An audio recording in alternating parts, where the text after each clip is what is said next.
नमस्कार, मी वैशाली. राज्यात सध्या हवामानात मोठे आणि अनपेक्षित बदल पाहायला मिळत आहेत. एका बाजूला विदर्भात थंडीची लाट पसरली आहे, तर दुसरीकडे बंगालच्या उपसागरात एक नवीन कमी दाबाचे क्षेत्र विकसित झाले आहे. इतकेच नाही तर आज नाशिक जिल्ह्यात अवकाळी पावसानेही हजेरी लावली आहे. या सर्व विचित्र हवामानाचा नेमका अर्थ काय आणि येत्या काही दिवसांत राज्यात काय घडणार आहे, चला सविस्तर जाणून घेऊया. सध्याची हवामान प्रणाली. सर्वात आधी बंगालच्या उपसागरातील प्रणाली समजून घेऊया.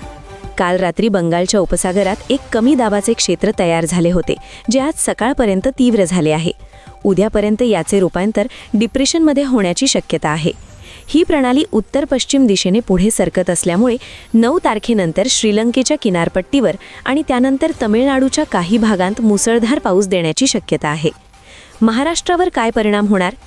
या प्रणालीमुळे 10 आणि 11 तारखेच्या आसपास राज्याच्या दक्षिण पूर्व भागातून बाष्प म्हणजेच ढग येण्यास सुरुवात होईल. याचा परिणाम म्हणून पश्चिम महाराष्ट्रात ढगाळ वातावरण वाढेल आणि थंडी काहीशी कमी होईल.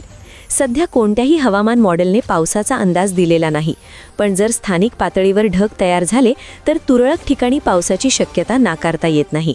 याबद्दलचे अपडेट्स आम्ही वेळोवेळी देत राहू. थंडीची सद्यस्थिती आणि पुढील अंदाज. राज्यात उत्तरेकडून येणाऱ्या थंड वाऱ्यांमुळे विदर्भात थंडीची लाट पसरली आहे. आज सकाळी गोंदियात 7 अंश तर नागपूरमध्ये 7.6 अंश सेल्सिअस किमान तापमानाची नोंद झाली.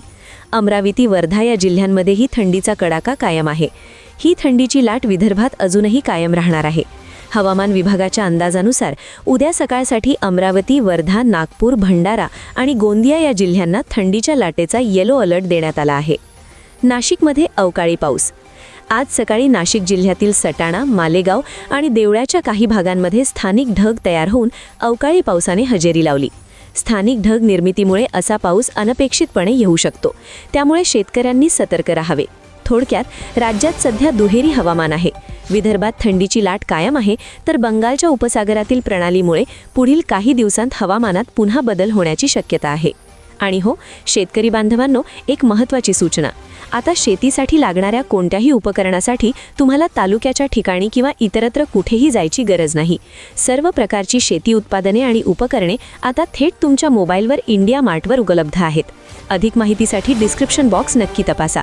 मी वैशाली आणि आमची संपूर्ण टीम तुमच्यासाठी अशाच बातम्या घेऊन येत राहू. धन्यवाद.